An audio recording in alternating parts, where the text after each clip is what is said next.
we had the honor of sitting down with a breast cancer survivor, a warrior really, ahead of the 2024 Walk for Life and famously Hot Pink Half Marathon and 5K. And it is extra special for her because she's coming in right before her reconstructive surgery, aka her mommy makeover, is happening this week. We're so happy that she's here with us.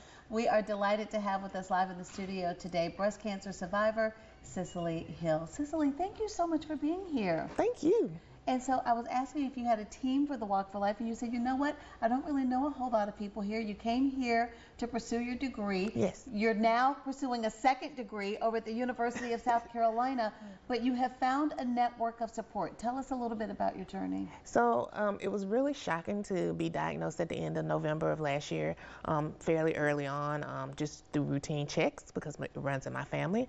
And I just had a good help of my friends, my family, even some of my teachers from my college came together to help me, you know, get through school and through my surgeries and everything because it all happened like in my last semester. So I think your story is so unique because oftentimes we do hear for the people who have this big support system and family and friends are right here, but your situation is a little different being from out of state. How have you been able to encourage yourself through this process? Well, it was a lot of talking on the phone and just reaching out at all times of day and night. They were always open to me calling, and they were hitting the road. They were taking that 5-hour drive like champs. They would come down and check on me and just lay eyes on me and make sure everything was okay. So I tell people all the time, you got to make lemonade out of lemons, so to speak, just like the mommy makeover. I might have lost the breast, but I'm gaining a nice new set. Yes. Like the outlook. I know, I love the positive outlook. What would you say to the people who are supporting survivors about, and I know we talk so much on this show about the journey being so different, you know, for every breast cancer survivor, depending on the type of cancer and depending on, you know, what the treatment plan is. But what were some of the things that you found that have been encouraging, that have helped lift you up during those times that might have been really, really hard? Well, I found that there is a network here already developed. Most of the hospitals already have it, and they put you in touch with it immediately. So I was going to dinners with breast cancer survivors, and they were telling me about the situations that happened after surgery, during surgery, to give me an idea of what was going on. So that way I wasn't blindsided by anything.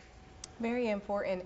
And so you are going through a new season, a change this week. Explain to our viewers, for those who may not know, what is reconstructive surgery and how are you dealing with the process? How are you doing? Okay, so reconstruction just involves when they do a complete removal of the breast, they put a spacer in to provide space for an implant. And so you wait for a couple of months and allow that skin to stretch, and then they come back in to put in the new breast implant. And it's all a personal choice. Some people choose not to have it done and just have like a prosthesis, or other people decide that they don't even want the prosthesis, you know, they just want to walk around natural. So it just depends on what you decide to do. For me, I wanted to replace it. I felt like it would be part of who I am, that I would want this done. And so I'm preparing. I'm a little nervous, but that's just to be expected when you get ready to do a major surgery. Well, I can promise you, sharing your story, you got a whole lot of prayer warriors who are going to keep you lifted up and encouraged.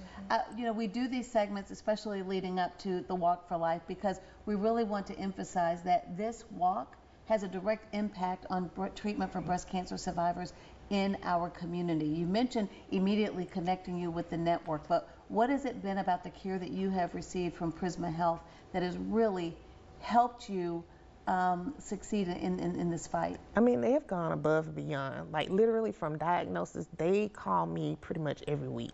They made sure all my exams were scheduled, everything was done. They reached out to me. I still have a person who checks on me regularly. Wow. Like she called me today to ask about the surgery. So like they put you in touch with people to make sure that you're covered and that if there's anything you need, you can reach out and get help at a moment's notice. Yes, and those tests, I just want to emphasize, like getting those mammograms and staying on your schedule, that is so important. You have a history in your family, but even if you don't, it's so important to keep those routine checkups because you catching it early, I know, had to really help you out here. Yeah, because it was completely caught early. Like there was no need for chemo or radiation. It was encapsulated because they caught it so early. So when you have that kind of attention to detail, it works wonders. So what have your doctors shared with you about what the next steps are going to be, the timeline for recovery after your surgery? So essentially he says this surgery is going to be the less invasive. So it should only be a week. It's like any anybody getting breast implants, I reckon. You get wrapped up and you walk around like a mummy for about a week or two, and then after that you are pretty much on the road to recovery. Well, I can tell you that's about the experience. My sister has gone through this journey, and I was there to help her with her recovery. Just be patient with yourself and patient with the process. And I'm so glad that you have such a great team of support with all of the professionals and the nurse navigators, especially over at Prisma Health. And we want everybody to come out to the Walk for Life. Yes, we do. Let's pull up the information. It is going to be October 12th at Segra Park. This is probably ingrained in your mind at this moment, but we want to keep reminding you every week how important this walk is. You're not just walking just to walk, but you're walking for a purpose, and it's to help those survivors and raise some awareness about breast cancer. It can be your neighbor, it's somebody in your family, it could be you. So come out and just support and raise awareness with the community. Really That's great right. cause. We're walking in honor of survivors. We're walking in memories of those who already have the victory. We are walking to make sure we have the best care for breast cancer treatment here in the Midlands through the efforts over at Prisma Health, and just making sure, you know, a lot of times when you get a diagnosis, a lot of people feel like they have to fly out, you know, to different places. And, That's true. you know, everybody has to make the decisions about what's best for them. You got to be led by the Spirit on that journey, but you know that you have access to great care here in the Midlands. So we thank the team over at Prisma Health for all that they do, and we will see y'all at the Walk for Life. Don't forget, your shirt will get you in free over at the State Fair. This is going to be here in no time. It will be here any moment. Cool. We had Nancy on yesterday, and she reminded our viewers Did of she? that again. Good job. So make Good sure you job. save that shirt. All right, we're going to take a quick break. Much more on your news at 5:30 after this.